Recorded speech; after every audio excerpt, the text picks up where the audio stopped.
India എന്ന ഈയൊരു രാജ്യം collapse ആവുകയാണോ? 2.8 million foreign nationals migrated to an OECD country. Do you know who topped this list? Indians. ശരിക്കും അവർ പഠിക്കാനല്ല പോകുന്നത്. ഇത് ഞാൻ മനസ്സിലാക്കിയതാണ്.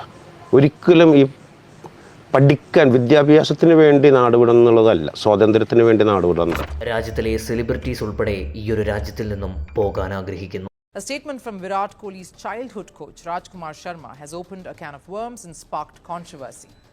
Virat may soon be shifting his base from India to England, says the coach. അഞ്ചാമത്തെ ഏറ്റവും വലിയ ഇക്കോണമിയെ വിട്ട് യുവജനങ്ങൾ പോകുന്നു.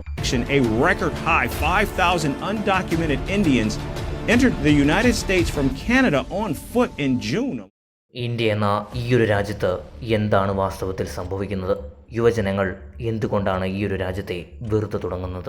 ഏതൊരു രാജ്യത്തിൻ്റെയും സ്ട്രെങ്ത് എന്നത് അവിടെയുള്ള യുവജനങ്ങളാണ്. എന്നാൽ അതേ യുവജനങ്ങൾ ആ രാജ്യത്ത് നിന്ന് പോകുന്നു എന്നതിനർത്ഥം ആ ഒരു രാജ്യം തകർച്ചയുടെ വക്കിലാണ് എന്നാണ്. ഒരു സാധാരണക്കാരനായ യുവാവിന് തനിക്കിഷ്ടമുള്ള ഫീൽഡ് ഇന്ത്യയിൽ തിരഞ്ഞെടുക്കാൻ കഴിയുമോ? ഒരു മിഡിൽ ക്ലാസ് ആയിട്ടുള്ള ഫാമിലിയുടെ ഇന്നത്തെ അവസ്ഥ എന്താണ് ഇന്ത്യയിൽ? ഈ ഒരു പ്രശ്നത്തെ മനസ്സിലാക്കാൻ നമുക്കാദ്യം ഇവിടെയുള്ള ജനങ്ങളും അവരെങ്ങനെയാണ് ഇക്കോണമിയിൽ കോൺട്രിബ്യൂട്ട് ചെയ്യുന്നതെന്നും അറിയണം. ഇന്ന് ഇന്ത്യയിലെ ടോപ്പ് 1% കയ്യിലാണ് ഇന്ത്യയിലെ 40% വെൽത്തും ഉള്ളത്. അതായത് ഇവർ 40% GDPയിൽ കോൺട്രിബ്യൂട്ട് ചെയ്യുന്നു. ബാക്കി അവശേഷിക്കുന്നവർ, അതായത് 99% ആളുകളുടെ കയ്യിലാണ് 60% വെൽത്തുമുള്ളത്. ഇനി മുകളിലുള്ള 10% ആളുകളെ നിങ്ങൾ മാറ്റിയാൽ ബാക്കി അവശേഷിക്കുന്ന 90% ആളുകളുടെ കയ്യിലായിരിക്കും 25 മുതൽ 30% വെൽത്തും ഉണ്ടാവുക. ഇനി അവശേഷിക്കുന്ന 10% ആളുകളെ നിങ്ങൾ നോക്കിയാൽ ഇവരുടെ കയ്യിലാണ് 70 മുതൽ 75% വെൽത്തുമുള്ളത്. ഇനി സാധാരണക്കാരനായിട്ടുള്ള ഒരു വ്യക്തിയുടെ സാലറി നോക്കാം. ഇന്ത്യയിൽ റൂറൽ ഏരിയാസിലാണെങ്കിൽ 10 മുതൽ 20,000 വരെ, അർബൻ ആണെങ്കിൽ 20 മുതൽ 40 വരെ. നിങ്ങളൊരു പക്ഷേ ചിന്തിച്ചേക്കാം, ഇതിലിപ്പോൾ എന്താണ് ഇത്ര വലിയ പ്രശ്നം? ഇനിയാണ് യഥാർത്ഥ പ്രശ്നങ്ങൾ ആരംഭിക്കുന്നത്. 90% ആളുകളിൽ 40 മുതൽ 50% ആളുകൾക്ക് ജോലി ഉണ്ടാവുകയില്ല. 10% ആളുകൾക്കായിരിക്കും ജോലി ഉണ്ടാവുക. എന്നാൽ കുറവും കൂടുതലുമായിട്ടുള്ള സാലറി. 5% ആളുകൾ ബിസിനസ് ചെയ്യുന്നവരായിരിക്കാം. പിന്നീട് അവശേഷിക്കുന്ന 5% പഠിക്കുന്നവരായിരിക്കും. ഇനി നിങ്ങൾ ഈ ഒരു കണക്ക് വ്യക്തമായി നോക്കണം. അതായത് ഈ ഒരു 90% ആളുകളിൽ നിന്നും നാം 60 മുതൽ 70% ആളുകളെ കട്ട് ഓഫ് ചെയ്താൽ 20-30% ആളുകളെയാണ് കിട്ടുക. അതായത് ഇതിൽ ചിലരുടെ സാലറി കൂടുതലും ചിലരുടേത് കുറവുമായിരിക്കും. നിങ്ങൾക്ക് ടോപ്പ് 1%-ൽ വരണമെങ്കിൽ ഇന്ത്യയിൽ നിങ്ങളുടെ സാലറി 80,000 മുതൽ 1 lakh വരെ ആയിരിക്കണം. ഈ ഒരു പണം വെച്ച് നിങ്ങൾക്ക് ഇന്ത്യയിൽ ഒരു ലക്ഷൂറിയസ് ലൈഫ് ജീവിക്കാൻ കഴിയുമോ? ഉത്തരം കഴിയില്ല എന്നതാണ്. കാരണം Indian tax system. In the new tax regime, the tax rate structure is proposed to be revised as follows. Direct tax, income tax, professional tax, property tax, stamp duties, registration fee, other tax and indirect tax. ഇങ്ങനെ വ്യത്യസ്ത രൂപത്തിൽ government നിങ്ങളുടെ കയ്യിൽ നിന്നും tax പിരിക്കുന്നു. എന്നാൽ മറ്റൊരു shocking ആയിട്ടുള്ള കാര്യം, 2% ആളുകൾ മാത്രമാണ് ഇന്ത്യയിൽ ടാക്സ് പേ ചെയ്യുന്നത്. അതായത് ഇക്കോണമിയെ ചലിപ്പിക്കുന്നത് ഈ 2% ആളുകളാണ്. സമ്പാദിക്കുന്നതിൻ്റെ പകുതി ടാക്സായി പോകുന്നു. അങ്ങനെ ഇവർക്ക് ഇവരുടെ കാര്യങ്ങൾ ചെയ്യാൻ പോലും പണം തികയാതായി വരുന്നു. ഇതിനു പുറമെ നിത്യോപയോഗ വസ്തുക്കളുടെ വിലക്കയറ്റം, കൂടാതെ കാലാവസ്ഥയിലുള്ള മാറ്റം, ഇതെല്ലാം രാജ്യത്തിൽ നിന്നും യുവാക്കളെ പുറത്തേക്ക് കൊണ്ടുപോകുന്നു. എഡ്യൂക്കേഷൻ എന്ന വളരെ ഇമ്പോർട്ടൻ്റ് ആയിട്ടുള്ളൊരു കാര്യം പോലും ഇന്ന് ഈ ഒരു രാജ്യത്ത് നല്ല രീതിയിൽ ലഭിക്കുന്നില്ല. പഠനത്തിന് ശേഷവും തൊഴിലില്ലായ്മ ഇന്ന് ഈ ഒരു രാജ്യത്തിലെ ഏറ്റവും വലിയ പ്രശ്നമാണ്.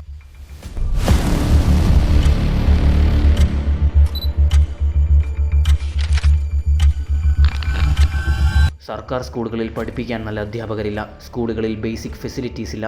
പ്രൈവറ്റ് സ്കൂളിലാണെങ്കിൽ വളരെ ഉയർന്ന ഫീസും. എങ്ങനെയാണ് സാധാരണക്കാർ ഇവിടെ സർവൈവ് ചെയ്യുക? ഇതേ സെയിം സിറ്റുവേഷനാണ് ഇന്ന് ഇന്ത്യയിലെ ആശുപത്രികളിലും നിങ്ങൾക്ക് കാണാൻ കഴിയുക. പിന്നെ എന്തിന് യുവാക്കൾ ഇവിടെ നിൽക്കണം? ടാക്സ് അടയ്ക്കുന്ന ഒരു വ്യക്തിക്ക് ഇന്ന് എന്താണ് ഈ രാജ്യത്ത് ലഭിക്കുന്നത്? കുടിക്കാൻ നല്ല വെള്ളമോ, നല്ല എൻവയോൺമെൻറ്റോ, അല്ലെങ്കിൽ ഇൻഫ്രാസ്ട്രക്ചറോ, എന്തിനേറെ പറയാൻ നല്ലൊരു റോഡ് പോലും ഇന്ന് ഇവിടെയില്ല. പ്രതിവർഷം ലക്ഷക്കണക്കിന് ആളുകളാണ് റോഡ് ആക്സിഡൻറ്റുകൾ മൂലം ഇന്ത്യയിൽ മരണപ്പെടുന്നത്.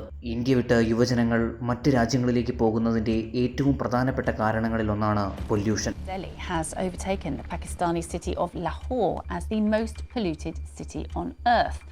ഇന്ന് ഗ്ലോബലി മൂന്നാമത്തെ തന്നെ ഏറ്റവും പൊല്യൂട്ടഡ് പ്ലേസ് ആണ് ഇന്ത്യ. ഇന്ത്യയിലെ ഏറ്റവും പ്രധാനപ്പെട്ട നഗരങ്ങളാണ് ഇതിൽ ഒന്നാമത്. ഈ ഒരു അവസ്ഥയിൽ യുവാക്കളുടെ മനസ്സിൽ പിന്നെ എന്താണ് തോന്നുക? രാജ്യം വിടുക എന്നല്ലാതെ അവരുടെ മുൻപിൽ മറ്റൊരു ഓപ്ഷൻ ഇല്ല. ടാക്സ് അടച്ചിട്ടും മതിയായ സൗകര്യങ്ങളില്ല. ഈ ഒരു അവസ്ഥ മിഡിൽ ക്ലാസിൻ്റേത് മാത്രമല്ല, റിച്ച് ആയിട്ടുള്ള ഇന്ത്യയിലെ പല ആളുകളും ഇന്ത്യ വിടാൻ ആഗ്രഹിക്കുന്നു. 4300-ലധികം മില്യനേഴ്സ് 2024 ഇന്ത്യ വിട്ടു. മറ്റൊരു പ്രധാന പ്രശ്നം ഗവൺമെൻറ് ഓഫീസുകളുടേതാണ്. ഉദ്യോഗസ്ഥർ കറക്റ്റ് ടൈമിൽ ഓഫീസിലെത്തുന്നില്ല. ഓഫീസിൽ തന്നെ ബേസിക് ഫെസിലിറ്റീസ് ഇല്ല, നെറ്റ്വർക്ക് ഇല്ല, നല്ല കമ്പ്യൂട്ടറുകളില്ല, എന്തിനേറെ പറയാൻ ഇരിക്കാൻ നല്ല കസാര കൂടിയില്ല. ഉദ്യോഗസ്ഥർ ജോലി ചെയ്താലും ഇല്ലെങ്കിലും ഇവർക്ക് എല്ലാ മാസവും കൃത്യമായി ശമ്പളം ലഭിക്കും. വളരെ വലിയ തോതിൽ ഇവർക്ക് ലീവുകൾ എടുക്കാൻ കഴിയും. ഇതിനു പുറമെ ഈ ഒരു ഫീൽഡിൽ വളരെ വലിയ തോതിൽ കറപ്ഷനുണ്ട്. എല്ലാവരും ഇങ്ങനെയാണെന്നല്ല, എന്നാൽ ഇങ്ങനെയുള്ളവരും ഈ രാജ്യത്തുണ്ട്. ഇന്ത്യയിൽ സ്പോർട്സിനെ തഴയുന്നത് വളരെ വലിയൊരു പ്രശ്നമാണ്. എഡ്യൂക്കേഷനെ പോലെ തന്നെ സ്പോർട്സിനെയും ഉയർത്തിക്കൊണ്ടുവരാൻ ഇന്ത്യയിൽ ആരും തന്നെ ശ്രമിക്കുന്നില്ല. മെഡൽ കൊണ്ടുവന്നാൽ ഞങ്ങൾ നിങ്ങളെ സപ്പോർട്ട് ചെയ്യാം, അല്ലാത്ത പക്ഷം ഞങ്ങളുടെ ഭാഗത്തു നിന്നും ഒരു സപ്പോർട്ടും ഉണ്ടാവുകയില്ല. ഇതാണ് ഗവൺമെൻറ്റിൻ്റെ പക്ഷം. ഇതിന് പുറമെ നിങ്ങളിന്ന് ഇന്ത്യയിൽ ഒരു ക്രിക്കറ്റ് മാച്ച് കാണാൻ പോയി എന്ന് സങ്കല്പിക്കുക. ഒരു വശത്ത് ക്രിക്കറ്റ് നടന്നുകൊണ്ടിരിക്കുമ്പോൾ മറ്റൊരു വശത്ത് ബെറ്റിംഗ് ആപ്ലിക്കേഷൻ്റെയും പാൻ മസാലയുടെയും ആടായിരിക്കും നിങ്ങൾക്ക് കാണാൻ കഴിയുക. സോഷ്യൽ റെസ്പോൺസിബിലിറ്റിയുള്ള സെലിബ്രിറ്റീസ് ഉൾപ്പെടെ യങ്ങർ ജനറേഷന് അവരുടെ ആരോഗ്യത്തെ നശിപ്പിക്കുന്ന രീതിയിലുള്ള വസ്തുക്കളാണ് പണത്തിനു വേണ്ടി പ്രൊമോട്ട് ചെയ്യുന്നത്. അതൊക്കെ ayurvedic. So it was made out of clove leaves. And all of those drinks. Just make sure there's not much sugar in it. So dark chocolate is helping me then. Dark chocolate, yes, not the traditional sweetened ones. Yeah. I got away from all kinds of junk. I did not have a cheat day. സ്ത്രീ സുരക്ഷ ഇന്ന് രാജ്യത്തിലെ ഏറ്റവും വലിയ പ്രശ്നമാണ്. 2022 തന്നെ കണക്കുകൾ നിങ്ങൾ പരിശോധിക്കൂ. 4 ലക്ഷത്തിലധികം സ്ത്രീകൾക്ക് നേരെയാണ് അതിക്രമങ്ങൾ നടന്നിട്ടുള്ളത്. ആളുകൾ സ്ത്രീകളെ രാത്രിയിൽ പുറത്തുവിടാൻ പേടിക്കുന്നു. സ്ത്രീകളാണെങ്കിലും പുറത്തിറങ്ങുമ്പോൾ ഇൻസെക്യൂറായി ഫീൽ ചെയ്യുന്നു. ഇതിനെല്ലാം കാരണം നമ്മൾ തന്നെയല്ലേ? നമ്മൾ കാരണം ഒരു പെൺകുട്ടി ഇൻസെക്യൂറായി ഫീൽ ചെയ്താൽ അതിൻ്റെ കുറ്റവാളികൾ നമ്മൾ തന്നെയല്ലേ? ഇനി ഇവർക്കെതിരായി എന്തെങ്കിലും നടന്നാൽ നീതി പെട്ടെന്ന് ലഭിക്കുന്നുണ്ടോ? അതുമില്ല. ഇന്ന് ഇന്ത്യയിൽ 51 മില്യണിലധികം കേസുകളാണ് പെൻഡിംഗ് ആയി കിടക്കുന്നത്. രാജ്യത്ത് ജനറൽ ന്യൂട്രൽ ലോസ് ഇല്ല. പുരുഷന്മാർക്കും സ്ത്രീകൾക്കും ഓരോരോ നിയമങ്ങൾ. നിങ്ങളൊരു പുരുഷനാണെങ്കിൽ നിങ്ങൾക്ക് നേരെ ഇൻജസ്റ്റിസ് നടന്നാൽ അത് നിങ്ങളാണ് പ്രൂവ് ചെയ്യേണ്ടത്. അതായത് നിങ്ങളെ രക്ഷിക്കാൻ ആരും ഉണ്ടാവുകയില്ല. ഇതിനർത്ഥം ഇന്ത്യയിൽ നല്ല കാര്യങ്ങളൊന്നും നടക്കുന്നില്ല എന്നാണോ? ഒരിക്കലുമല്ല. ഇന്ത്യ ഒരു ഡെവലപ്പിംഗ് നേഷനാണ്. രാജ്യത്തിലെ ബേസിക് ആയിട്ടുള്ള ഫാക്ടേഴ്സ് ഇംപ്രൂവ് ആവുകയാണെങ്കിൽ ആരും ഈ രാജ്യം വിട്ടു പോവുകയില്ല. Quality infrastructure, quality education, woman safety and gender neutral laws, ഇതാണ് ഇന്ന് ഈ രാജ്യത്തിന് ഏറ്റവും പ്രധാനമായും വേണ്ടത്. രാജ്യത്തിലെ മീഡിയ ഉൾപ്പെടെ ഇതുപോലെയുള്ള പ്രശ്നങ്ങളെ അഡ്രസ്സ് ചെയ്യുന്നില്ല. അവർ അവരുടെ ചാനൽ റേറ്റിംഗ് കൂട്ടാൻ വൈറൽ ടോപ്പിക്കുകൾ തപ്പി നടക്കുകയാണ്. സാധാരണക്കാരെ പറ്റി അവർക്ക് ബോധേടാവേണ്ട ആവശ്യമില്ലല്ലോ. ഈ ഒരു വീഡിയോയുടെ ലക്ഷ്യം ഇന്ത്യയെ താഴ്ത്തി കാണിക്കുക എന്നതല്ല, മറിച്ച് സത്യങ്ങൾ നിങ്ങളിലേക്ക് എത്തിക്കുക എന്നത് മാത്രമാണ്. ഇന്ന് രാജ്യം സുരക്ഷിതമായ കരങ്ങളിലാണ്. നിങ്ങളുടെ അഭിപ്രായങ്ങൾ കമൻറ്റുകളായി രേഖപ്പെടുത്തുക. ഈ ഒരു വീഡിയോയിൽ നിന്ന് നിങ്ങൾക്ക് പുതുതായി എന്തെങ്കിലും മനസ്സിലാക്കാൻ കഴിഞ്ഞിട്ടുണ്ടെങ്കിൽ വീഡിയോയ്ക്ക് ഒരു ലൈക്ക് നൽകാനും കൂട്ടുകാരുമായി പരമാവധി വീഡിയോ ഷെയർ ചെയ്യുവാനും കൂടാതെ ചാനൽ സബ്സ്ക്രൈബ് ചെയ്ത് നോട്ടിഫിക്കേഷൻ ബെൽ ഓളിൽ എനേബിൾ ചെയ്യാനും മറക്കരുത്. മറ്റൊരു ഇൻട്രസ്റ്റിംഗ് വീഡിയോയുമായി വീണ്ടും വരുന്നതുവരേക്കും എന്നത്തെയും പോലെ thanks for watching and good bye.